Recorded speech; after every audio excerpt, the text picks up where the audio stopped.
Assalamualaikum, nama saya Muhammad Syaful Ali bin Muhammad Syarif, nombor metrik 284146. Untuk tugasan KND 1021 Pengguna Masyarakat, kami telah memilih tajuk ke-10 iaitu susunan bendera dalam majlis rasmi.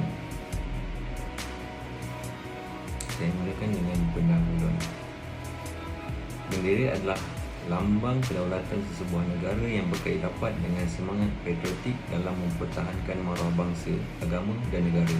Bendera juga merupakan lambang kepimpinan, simbolik kehormatan, martabat dan kewarganegaraan bagi sesebuah negara. Bendera Malaysia iaitu jalur gemilang merupakan bendera yang perlu diletakkan kepada keutamaannya dan diikutkan oleh bendera-bendera negeri dalam Persekutuan Malaysia dan seterusnya bendera jabatan, organisasi maupun syarikat swasta. Pemasangan dan kedudukan bendera hendaklah bertepatan dengan arahan yang telah dikeluarkan melalui Perkeliling Kerajaan Persekutuan Malaysia, Surat Keliling Am Bilangan 3 tahun 1994. Pejabat-pejabat kerajaan persekutuan, badan-badan berkanun persekutuan, pihak berkuasa kerajaan tempatan persekutuan diwajibkan mengibarkan bendera. Garis panduan pemasangan bendera. Yang pertama, bendera hendaklah dipasang secara melintang saja. Bendera tidak boleh dipasang menegak sekiranya berada di dalam keadaan statik atau tidak berkibar. Bendera hanya dibenarkan dipasang secara menegak sekiranya digunakan dalam kuantiti yang banyak sebagai flatline. Penggunaan bendera dalam bentuk pakaian adalah dilarang kecuali semasa sambutan bulan kemerdekaan. Jangka masa penggunaan adalah terhad. Yang ketiga, tidak boleh digunakan dalam perkara yang merendahkan martabat bendera tersebut seperti alas meja, songkok, tudung, payung, topi, tuala mandi, alat kusyen dan sebagainya. Yang keempat, penggunaan bendera dalam pelbagai bentuk dan gaya seperti iklan bagi tujuan promosi bulan kemerdekaan adalah dibenarkan asalkan kreativiti tersebut tidak ditafsirkan sebagai menghina bendera. Saya Muhammad Hafiz bin Rohadi, nombor metrik 283836. Saya akan sambungkan pembentangan yang seterusnya. Hari Pemasangan Bendera.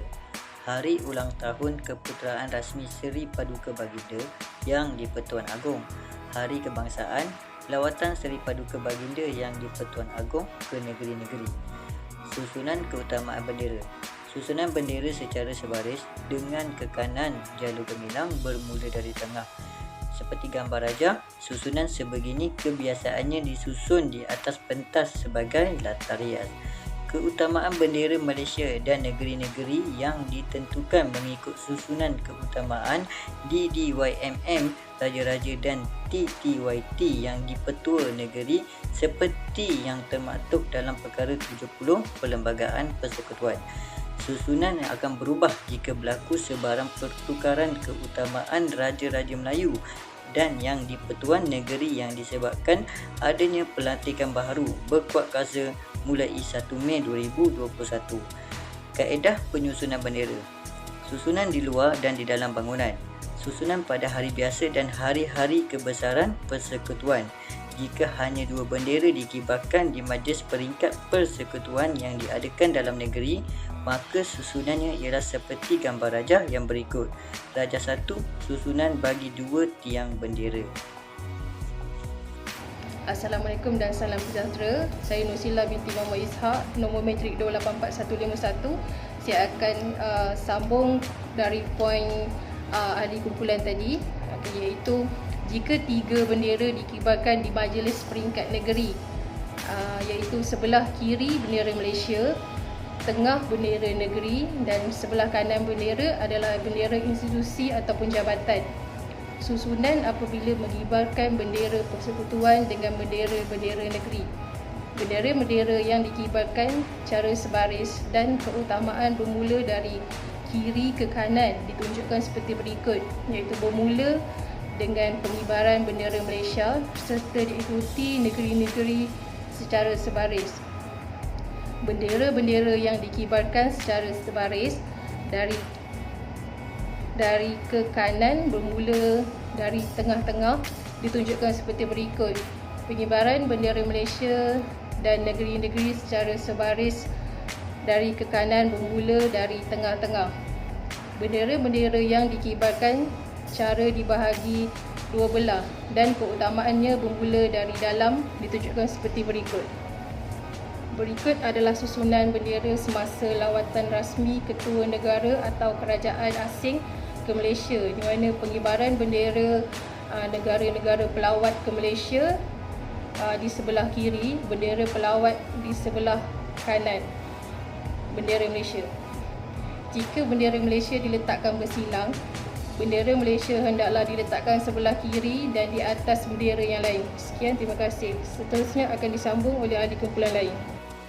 Assalamualaikum dan salam sejahtera.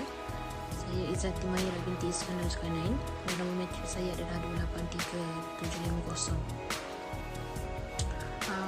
Sekiranya terdapat persidangan antarabangsa, bendera hendaklah dikibarkan atau disusun mengikut dua cara, berdasarkan susunan abjad nama negara-negara berkenaan dan seperti yang ditetapkan oleh pertubuhan-pertubuhan berikutlah, contoh PBB, Satgas dan yang lain-lain tu.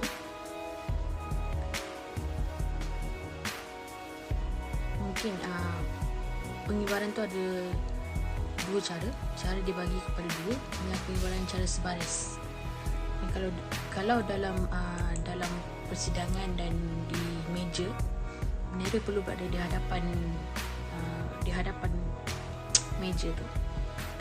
So, macam kalau seluruh persidangan, meja diorang akan dalam keadaan bulat, and then bendera tersebut perlu berada di hadapan ketua-ketua negara yang terlibat lah.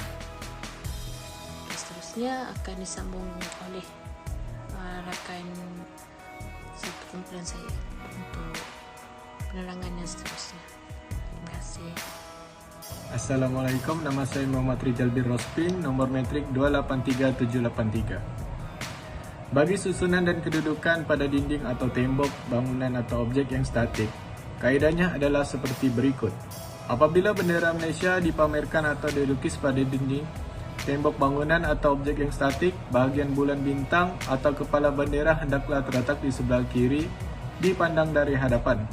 Apabila bendera Malaysia dibentangkan di belakang tempat berucap, ia mestilah dibentangkan ke atas dan di belakang orang yang berucap. Bagaimana pula susunan bendera di gedung, kedai ataupun rumah? Bila bendera Malaysia dipasangkan di rumah, maka ia hendaklah dikibarkan pada tiang yang dicondongkan ke arah jalan raya. Di deretan gudang ataupun kedai pula, jika dua bendera dipasangkan di dalam wilayah persekutuan, maka bendera Malaysia mestilah dikibarkan di sebelah kiri bendera yang lagi satu, sebelah kanan tiang yang dicondongkan ke arah jalan raya. Susunan bendera khusus di dalam Dewan sebagai contoh. Keadaan bermesyarat seperti berikut. Kesimpulan, dari apa yang dibentangkan di atas, bermula dari susunan bendera di luar bangunan sehinggalah susunan di dalam Dewan, ianya menunjukkan bahawa bendera tidak boleh dikibarkan sesuka hati dan tidak mengikut susunan yang betul.